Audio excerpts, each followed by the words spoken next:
नमस्कार दोस्तों, HR education के यूट्यूब चैनल पर आपका हार्दिक स्वागत एवं अभिनंदन। तो आज हम बात करेंगे कक्षा 10 का चैप्टर 7 गणित का, और चैप्टर का नाम है निर्देशांक ज्यामिति। निर्देशांक ज्यामिति। वैसे आप सब भली भांति परिचित हो गए कि निर्देशांक ज्यामिति 8th क्लास 9th क्लास में पढ़ के आए होंगे, लेकिन एक बार बेसिक वापस देख लेते हैं कि कार्तीय निर्देशांक तल के अंदर कुछ इस प्रकार से हम कोई भी स्थिति को डिनोट करते हैं। तो इसके अंदर यहाँ पर इसको मूल बिंदु, इसको एक्स अक्ष, इसको एक्स डैश और इसको वाई और इसको वाई डैश लिखते हैं। और यहाँ पर एक्स के सभी धनात्मक मान आते हैं, एक्स के धनात्मक मान, और यहाँ पर वाई के धनात्मक मान, और इस पर x के ऋणात्मक मान और यहाँ पर y के ऋणात्मक मान लिखे जाते हैं। इस x अक्ष को कहा जाता है भुज और इसको कहा जाता है कोटि, और ये 4 चतुर्थांश में विभाजित होता है। पहला, इसको दूसरा चतुर्थांश, इसको तीसरा चतुर्थांश और इसको चौथा चतुर्थांश कहा जाता है। अब देखो यहाँ पर सभी प्लस की वैल्यू, यहाँ पर भी प्लस की, यहाँ पर माइनस की और यहाँ पर माइनस की। तो पहले चतुर्थांश में आने वाले x का मान भी प्लस का और y का मान भी क्या आएगा, प्लस का। यहाँ पर x का मान और यहाँ पर y का मान, यहाँ पर इस बिंदु, इसके अंदर इस तल में जो भी बिंदु आएगा वो कैसे, दोनों कैसे होंगे, पॉजिटिव। और इसके अंदर देखो सबसे पहले x का लिखा जाता था, x क्या है, माइनस, और y क्या है, प्लस। इसमें आएगा माइनस और प्लस। इसमें देखो पहले x का लिखेंगे, x का क्या है, माइनस, और y का भी क्या है, माइनस, तो दोनों होंगे ऋणात्मक। इसके अंदर पहले x का प्लस और y का भी ऋणात्मक। तो इस प्रकार ये चतुर्थांश में दोनों प्लस के, इसमें दोनों माइनस के, माइनस प्लस, और इसमें दोनों माइनस के और दोनों प्लस और माइनस के, इस प्रकार से डिनोट किया जाता है। और जब भी हम कोई बिंदु डिनोट करते हैं तो उसको, मान लो कोई बिंदु यहाँ पर स्थित है P, तो उसको निर्देशांक लिखते हैं उसके बिंदु x, y, यानी जो इस प्रकार लिखा जाएगा, जो पहला मान होगा सदैव x अक्ष पर स्थित x का मान होगा और दूसरा किसका होगा, y का। ऐसे ही लिखा जाता है। जैसे हमारे पास कोई बिंदु आ गया P और जिसके हमें निर्देशांक देख रखे हैं 2,3, इसका मतलब ये हुआ कि इसमें x का मान तो है 2, x का मान है 2 और y का मान कितना है, 3। इस प्रकार से लिखा जाता है। तो अब हम, ये इसका x पॉजिटिव, ये x नेगेटिव, और ये y पॉजिटिव और ये y नेगेटिव, y डैश। यहाँ पर x के धनात्मक मान, x के ऋणात्मक मान, x के y के धनात्मक मान और y के ऋणात्मक मान इस प्रकार डिनोट होंगे। तो अब हमें 3 महत्वपूर्ण बातें ध्यान रखनी है। एक होती है, यहाँ पर होता है मूल बिंदु O। तो हमें देखना है कि मूल बिंदु के निर्देशांक क्या हो सकते हैं। पहला हमारे पास पूछा जाता है कि मूल बिंदु के निर्देशांक, मूल बिंदु के निर्देशांक। तो हम देखेंगे कि मूल बिंदु के निर्देशांक क्या हो सकते हैं। तो मूल बिंदु के निर्देशांक, यानी यहाँ पर कोई पॉइंट है, मान लो O पर स्थित है, यानी यहाँ पर मूल बिंदु पर स्थित है, तो यहाँ पर x का मान क्या है, मैंने पहले भी बताया था कि कोई भी बिंदु जैसे P है तो x, y लिखा जाता है, यानी पहले x का मान फिर y का मान। तो यहाँ पर x का मान क्या है, ये 0 पर स्थित है तो x का मान 0, अब y का मान लिखेंगे। y पर देखो x पर भी यहाँ पर स्थित है और y पर ऊपर नीचे कहीं स्थित है, यहीं पर स्थित है, यहाँ पर कहाँ पर स्थित है, 0 पर। तो मूल बिंदु के निर्देशांक सदैव क्या होता है, 0, 0, यानी x का मान भी 0 और y का मान भी 0 ही होगा। अब दूसरी बात आती है कि कोई बिंदु है x अक्ष पर स्थित है, x अक्ष पर स्थित बिंदु के निर्देशांक, यानी कोई बिंदु है, मान लो कोई बिंदु है P और वो कहाँ पर स्थित है, x अक्ष पर, यानी यहाँ पर मान लो, चाहे यहाँ पर मान लो, कहीं पर भी मान लो कोई बिंदु P स्थित है, तो उसके क्या निर्देशांक होंगे। तो उसके निर्देशांक देखो, P के सबसे पहले x का मान लिखेंगे। x का मान क्या हो सकता है, जब x पर है तो x का कुछ ना कुछ मान तो जरूर होगा, मान लो x है। और y का मान क्या है, देखो y का मान या तो ऊपर होता या नीचे होता, तो कहीं ना कहीं y का मान होता, लेकिन ये सिर्फ x अक्ष के ऊपर ही है, y का मान ना तो ऊपर है ना नीचे, इस चीज में y का मान भी क्या है, 0 है। तो y का निर्देशांक क्या हो जाएगा, 0। किस कंडीशन में, जब कोई बिंदु x अक्ष पर स्थित है, उस बिंदु के निर्देशांक सदैव x, 0 होंगे। क्या होंगे, x, 0। x का मान 2, 4, -3, -2 कुछ भी पॉजिटिव नेगेटिव आ सकता है, लेकिन y का मान सदैव क्या आएगा, ऋणात्मक ही आएगा, सॉरी 0 ही आएगा। उसके बाद में तीसरा एक पूछा जाता है कि y अक्ष पर स्थित है, जिस प्रकार x अक्ष पर है उसी प्रकार y अक्ष पर स्थित है बिंदु के निर्देशांक। कोई बिंदु y अक्ष पर स्थित है तो उस बिंदु के निर्देशांक क्या हो सकते हैं।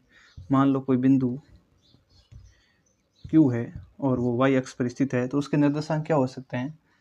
y अक्ष पर है मतलब Q यहाँ हो सकता है, y अक्ष मतलब Q यहाँ हो सकता है। हमें पॉजिटिव नेगेटिव नहीं देखना, हमें ये देखना है कि y अक्ष पर स्थित है तो x पर स्थित है नहीं है, उसमें सिर्फ है। अब देखो, हमें निर्देशांक लिखते समय सबसे पहले मैंने कहा x का मान लिखेंगे, फिर किसका मान लिखेंगे, y का। तो इसमें देखो x का मान कितना है, जब ये y पर है तो x कितना हो गया, 0।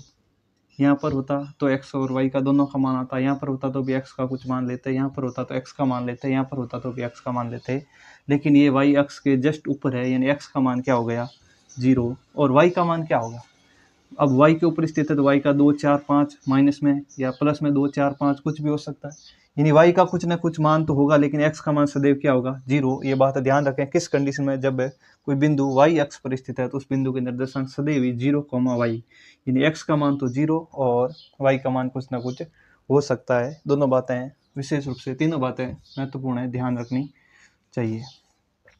अब हमारे पास है आता है कि कक्षा 10 के अनुसार हमें कुछ निर्देशांक इसके अंदर कोई दो बिंदु दे रखे होंगे P और Q। अब इस P Q को हटा दें, P और Q दूसरा ले लें।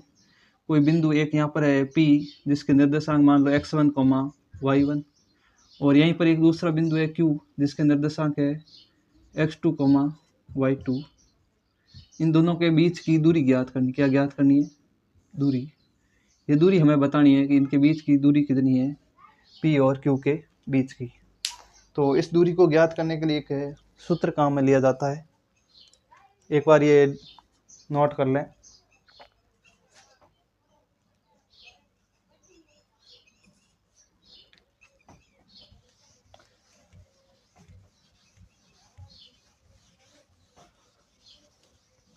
अब देखते हैं कि बिंदु, एक बार वापस बना लेते हैं।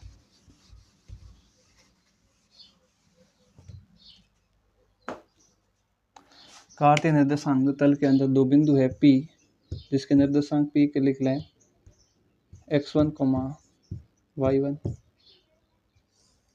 और यहाँ पर है Q, इसके निर्देशांक लिख दें x2, y2। Then x, P और Q के बीच की हमें दूरी ज्ञात करनी है। इस बिंदु P और Q के बीच की क्या ज्ञात करनी है, दूरी। तो इस दूरी को ज्ञात करने के लिए एक सूत्र है PQ बराबर root of x2 minus x1 का whole square plus y2 minus y1 का होल स्क्वायर। ये आ जाएगा PQ, यानी P व Q के बीच की दूरी। P व Q के बीच की दूरी इस सूत्र के द्वारा ज्ञात की जा सकती है, और इस सूत्र को कहते हैं दूरी सूत्र। क्या बोला जाता है, दूरी सूत्र। अब इसमें देखें PQ बराबर root of x2 minus x1। x2 कौन सा लेंगे, Q का, x2 माइनस x1 का होल स्क्वायर प्लस y2, ये y2 माइनस y1, ये y1 का होल स्क्वायर। इस सूत्र का प्रयोग करते हुए हमें दो बिंदुओं के बीच की दूरी ज्ञात करनी है। तो अब हम अलग अलग उदाहरण के माध्यम से इस सूत्र का प्रयोग समझेंगे, किस प्रकार प्रयोग करना है। हाँ, तो देखें, अब हमारे पास किताब का पहला उदाहरण है कि क्या बिंदु 3,2, -3 और 2,3 एक त्रिभुज बनाते हैं। यदि हाँ तो बताइए कि किस प्रकार का त्रिभुज। हमें चेक करना है कि इस प्रकार से निर्देशांक तल में कोई तीन बिंदु स्थित है, और इन तीन बिंदुओं को जब मिलाएं आपस में, यानी इस प्रकार मिलाएं, तो आपस में एक त्रिभुज बन रहा या नहीं बन रहा है। तो इसके लिए हम सबसे पहले तो हमें PQ ज्ञात करना पड़ेगा, P और Q के बीच की दूरी ज्ञात करनी पड़ेगी। उसके बाद में Q और R के बीच की दूरी, उसके बाद में P और R के बीच में। अगर इन दूरियों को ज्ञात करने के बाद में त्रिभुज का एक बेसिक नियम होता है कि त्रिभुज की किन्हीं दो भुजाओं का योग तीसरी भुजा से सदैव अधिक आना चाहिए। अगर ऐसा आता है तो एक त्रिभुज बनाएगा। उसके बाद में देख लेंगे त्रिभुज का प्रकार किस प्रकार का है। तो सबसे पहले तो हमें क्या क्या ज्ञात करना पड़ेगा, तो सबसे पहले तो हमें ज्ञात करना पड़ेगा पी क्यू, यानी पी क्यू के बीच की दूरी, उसके बाद में क्यू आर ये भी ज्ञात करना, उसके बाद में पी आर ये भी ज्ञात करना है।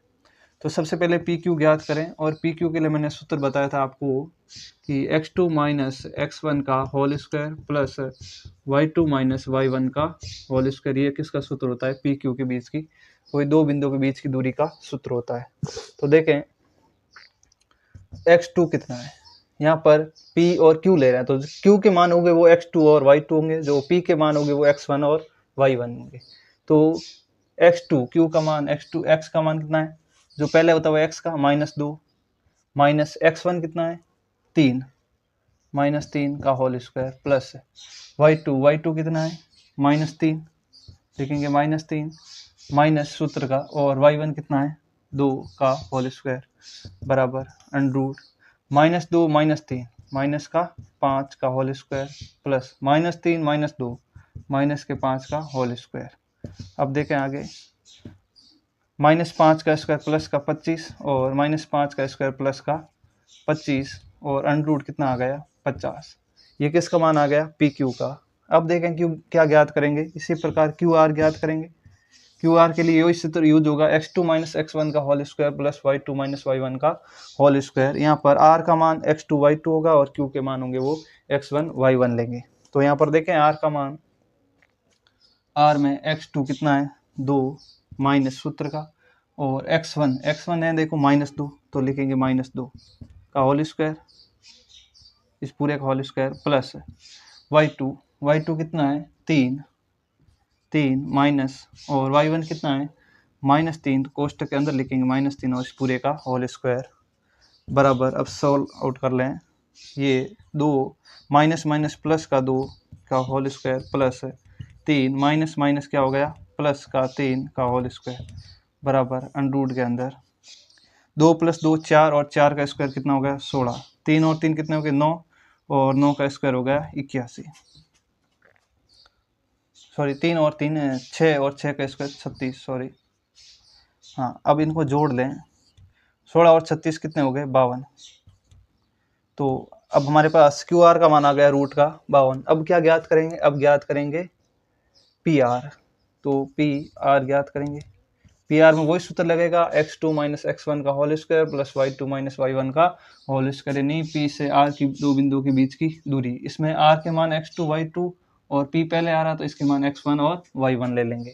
तो x2 का मान आ गया हमारे पास 2 माइनस x1 का मान भी कितना है -3 का होल स्क्वायर प्लस y2 का मान कितना है 3, लिखेंगे 3 माइनस y1 का मान कितना है 2, तो लिख दिया 2 का होल स्क्वायर बराबर रूट ऑफ 2 में से 3 गया माइनस का 1 का होल स्क्वायर प्लस 3 में से 2 गया 1 का होल स्क्वायर। यहाँ पर कर रहा हूँ आगे, हाँ हमारे पास आएगा अंडरूट के अंदर 1 का स्क्वायर 1 प्लस इसमें भी 1 का स्क्वायर क्या हो गया 1 बराबर आ गया रूट का 2। ये किसका मान आ गया हमारे पास पी आर का मान आ गया। तो अब देखिए यहाँ पर P Q plus Q R, P Q plus Q R बड़ा है किससे पी आर से। देखें P Q plus P R, P Q का मान हमारे पास अंडरूट का 50 और अंडरूट का 52, इन दोनों को जोड़े हैं तो अंडरूट 2 से सदैव बड़ा ही आएगा, ये बात सत्य है। दूसरी बात है, दूसरी भुजाएं देख लें, P Q plus P R बड़ा होगा क्यू आर से, P Q plus P R, P Q का मान कितना है अंडरूट 50, पी आर का मान कितना है अंडरूट 2, अंडरूट 50 प्लस अंडरूट 2 बड़ा तो होगा किससे अंडरूट 52 के मान से।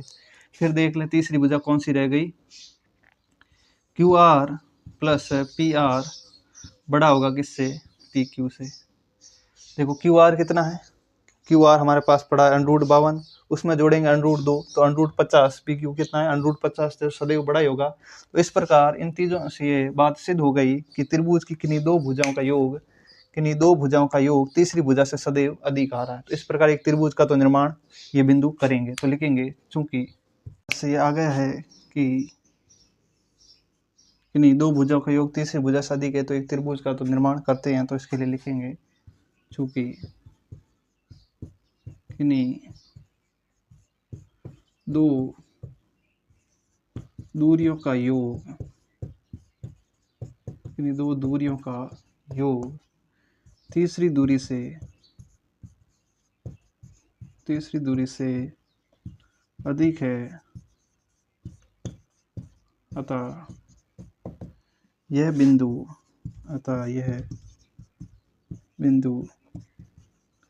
एक त्रिभुज का निर्माण करते हैं। अब हमें बताना है, नेक्स्ट क्वेश्चन हमारा ये है कि ये किस प्रकार का त्रिभुज बनाता है, यानी त्रिभुज का प्रकार भी बताना है। तो एक बात है, देखें यहाँ पर पी क्यू कितना है √50, पी क्यू का स्क्वायर प्लस पी आर का स्क्वायर बराबर दे रखा है क्यू आर के स्क्वायर। देखें पी क्यू बराबर कितना है √50, तो √50 का स्क्वायर प्लस पी आर कितना है √2 का स्क्वायर बराबर क्यू आर हमारे पास अभी ज्ञात किया था, ये पड़ा √52, तो √52 का स्क्वायर, यहाँ स्क्वायर से √ सब में कैंसिल आउट। अब जोड़ें 50 + 2 बराबर 52, और इधर भी कितना हो रहा है 52, और ये हमारे पास पाइथागोरस प्रमेय, और पाइथागोरस प्रमेय सिर्फ समकोण त्रिभुज में लागू होता है। अतः ये त्रिभुज कौन सा होगा, समकोण त्रिभुज। त्रिभुज का प्रकार कौन सा होगा, समकोण त्रिभुज। तो इस प्रकार अब नोट डाउन करें इसको अपनी कॉपी में।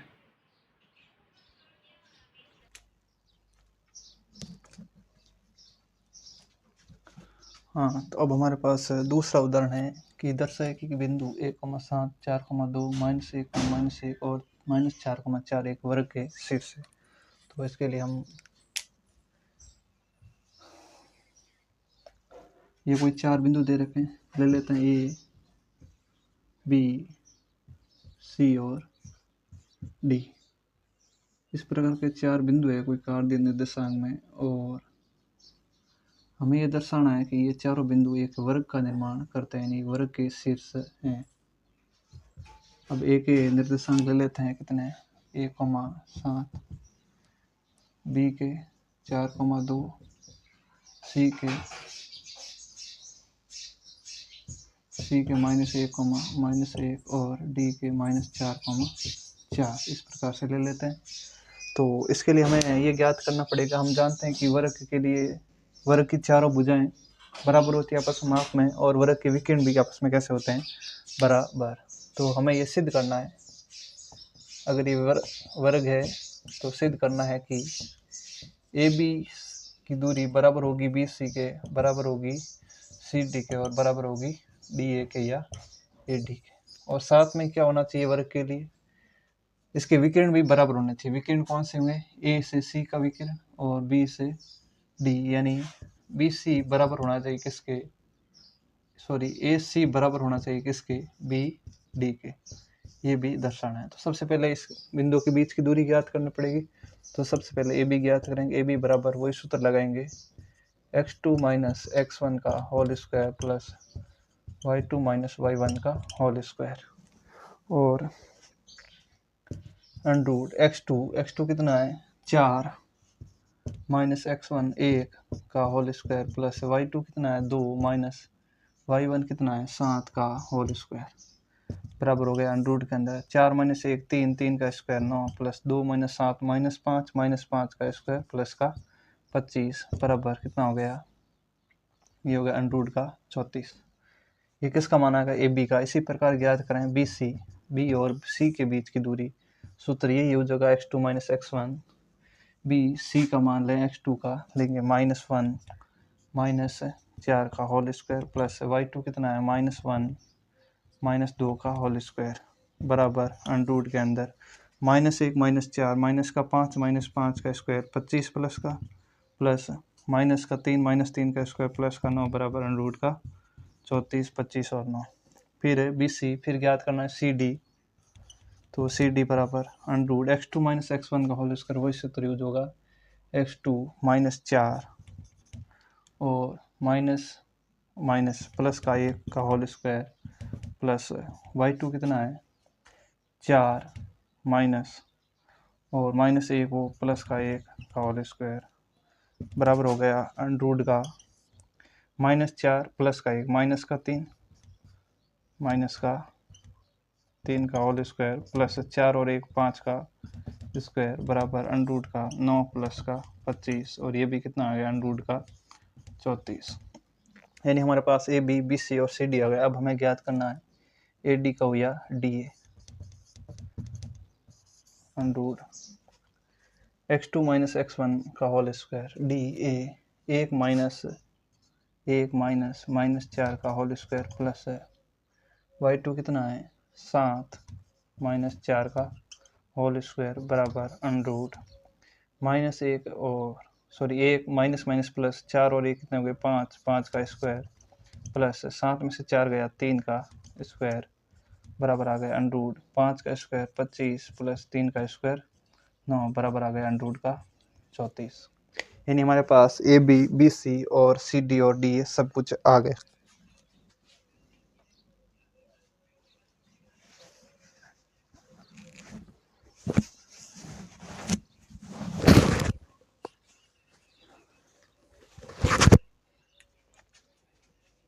अब हमें क्या ज्ञात करना है, देखो A B B C C D और डी ए ज्ञात कर लिया। अब हम ज्ञात करेंगे ए सी और बी डी। तो ए सी ज्ञात करें, ए सी बराबर देखें ए सी के बीच की दूरी, ए से सी के बीच की दूरी x2 अंडर रूट x2 कितना है -1 और x1 -1 का होल स्क्वायर प्लस y2 -1 और -7 y1 का होल स्क्वायर बराबर अंडर रूट -1 माइनस का 2 होल स्क्वायर प्लस का 4 -1 -7 माइनस का 8 का स्क्वायर कितना हो गया प्लस का 64 और अंडर रूट 68 आ गया। और फिर ज्ञात करना है बी डी, विकिरण दोनों की दूरी ज्ञात करनी है, तो बी डी भी ज्ञात कर लेंगे अंडर रूट x2 तो बी डी माइनस का 4 माइनस x1 कितना है 4 का होल स्क्वायर प्लस y2 हमारे पास कितना है 4 तो लिखेंगे 4 माइनस y1 कितना है 2 का होल स्क्वायर बराबर -4 कितने हो गए माइनस के 8 का स्क्वायर हो गया प्लस का 64 प्लस 4 माइनस 2 कितने हो गए 2 और 2 का स्क्वायर क्या हो गया 4 64 और 4 कितने हो गया अंडर रूट का 68।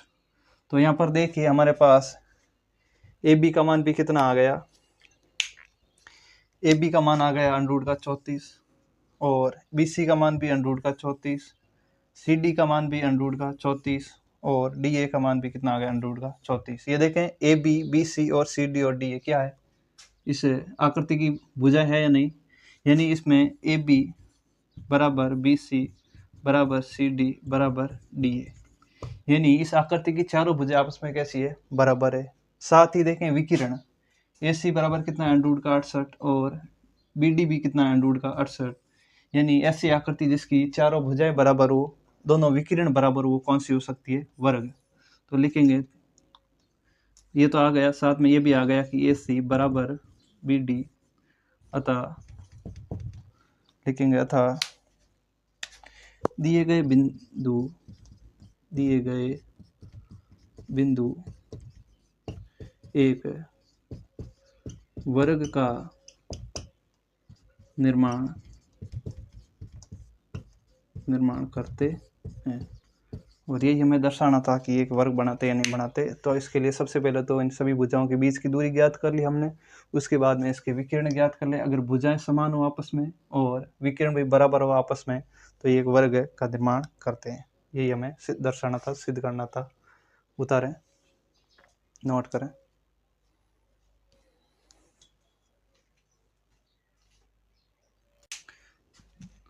उदाहरण नंबर 3 के अंदर आपको एक कक्षा के अंदर 3 लड़कियों की स्थिति बताई गई है। एक ए पर बैठी, एक बिंदु बी पर और एक सी, इस प्रकार की स्थिति में बैठती। आपको ये बताना है कि ये तीनों एक सीध में बैठी या नहीं बैठी। तो एक सीध में बैठी या नहीं बैठी, इसके लिए हमें देखो, हमें पता है कि एक सीधी रेखा हो, इस पर यदि 3 बिंदु स्थित हो ए बी और सी, ये तीनों एक सीध में स्थित हो तो सदैव ए से बी की दूरी यानी ए बी प्लस बी से सी की दूरी बी सी बराबर किसके होगी, ए से सीधी सी के दूरी के बराबर होगी। यानी अगर A B plus B C बराबर ए सी आता है तो ये तीनों एक ही सीध में स्थित होगी। ये कंडीशन है दो प्रकार से लागू होती है। जब प्रश्न आ जाए कि एक ही सीध में एक ही सीध में कोई व्यक्ति बैठे या नहीं बैठे, उस कंडीशन में भी आपको A B plus B C बराबर ज्ञात करना है ए सी। अगर A B plus B C बराबर ए सी आ जाता है तीनों एक सीध में। एक और आता है कि कोई तीन बिंदु है वो संरेख है या नहीं।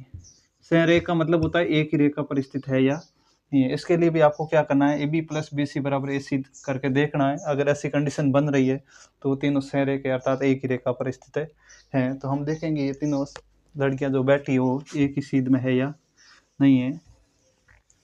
तो इधर देखें, सबसे पहले हम ज्ञात करेंगे इसमें ए बी, ए से बी की दूरी, वही सूत्र लगाएंगे अंडरवुड x2 माइनस x1 का whole square plus y2 minus y1 का होल स्क्वायर। यहाँ पर अंडरवुड ए से बी में देखें, x2 कितना है 6 माइनस x1 कितना है 3 का whole square plus y2 4 minus y1 कितना है 1 का होल स्क्वायर। यहाँ पर देखें अंडरवुड 6 में से 3 गया 3 का होल स्क्वायर प्लस 4 माइनस 1 3 का होल स्क्वायर बराबर 3 का स्क्वायर 9 प्लस 3 का स्क्वायर 9 बराबर आ गया अंडरवुड का 18। ठीक है, 18 को मैं लिख सकता हूँ, यहाँ पर लिख देता हूँ। 18 को लिख सकता हूँ 2 गुणा 9 और 9 का स्क्वायर रूट बाहर आ जाएगा 3 रूट अंदर बच जाएगा 2। ये किसका मान आ गया, ए बी का। अब ज्ञात करेंगे बी सी। बी सी बराबर देखें, बी सी बराबर बी से सी की दूरी, यहाँ पर अंडरवुड x2 कितना है 8 माइनस x1 कितना है 6 का होल स्क्वायर प्लस y2 कितना है 6 माइनस y1 कितना है 4 का होल स्क्वायर। यहाँ पर 8 माइनस 6 कितने बचे 2, 2 का स्क्वायर 4 प्लस 6 माइनस 4 कितने बचे 2, 2 का स्क्वायर 4 और 4 और 4 कितने हो गए रूट के अंदर 8 और रूट के अंदर 8 को मैं लिख सकता हूँ 4 गुणा 2 और वापस से 4 का रूट से 2 बार आ जाएगा और अंदर बच जाएगा 2। ये किसकी मान आ गया, बी सी का। अब क्या ज्ञात करना है, ए बी ज्ञात कर लिया, बी सी ज्ञात कर लिया। अब ए से सी की दूरी सीधी ज्ञात कर लेते हैं, ए सी बराबर देखें अंडरवुड x2 कितना है 8 माइनस x1 3 का whole square plus y2 6 minus y1 1 का होल स्क्वायर। देखें 8 माइनस 3 5 का स्क्वायर 25 प्लस 6 माइनस 1 5 और 5 का स्क्वायर 25। ये कितना हो गया 25 और 25 कितना हो गया 50। 50 को मैं लिख सकता हूँ 25 गुणा 2। अब 25 किसका वर्ग होता है 5 का, तो 5 बार आ जाएगा कोष्टक में, सॉरी अंडरवुड में बच जाएगा 2। ये किसका मान आएगा, ए सी का। अब हमारे पास ए बी का मान आ गया है 3 रूट 2, बी सी का मान 2 रूट 2 और ए सी का मान 5 रूट 2। हमें ये देखना है कि A B plus B C बराबर ए सी है या नहीं है। तो ए बी का मान कितना है 3 रूट 2 प्लस बी सी का मान कितना है 2 रूट 2 बराबर ए सी का मान कितना है 5 रूट 2। तो इधर देखें 3 रूट 2 और 2 रूट 2 कितने हो गए जुड़ के 5 रूट 2 और इधर भी 5 रूट 2। इस प्रकार देखें लेफ्ट हैंड साइड बराबर है राइट हैंड साइड के, अर्थात A B plus B C बराबर है किसके, ए सी के। तो अर्थात ये तीनों लड़कियां एक ही सीध में बैठी है, तो लिखेंगे अर्थात तीनों लड़कियां एक ही सीध में बैठी हैं। यही हमें बताना था। धन्यवाद। उतारें।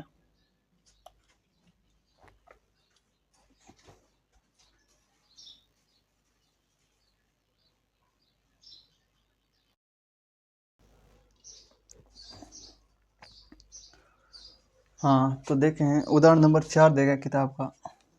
उदाहरण नंबर 4 है कि x और y में संबंध ज्ञात कीजिए ताकि बिंदु x, y बिंदुओं 7, 1 व 7,1 हुआ 3,5 से समदूरस्थ। समदूरस्थ का मतलब होता है समान दूरी पर हो। तो सबसे पहले मान लेते हैं, माना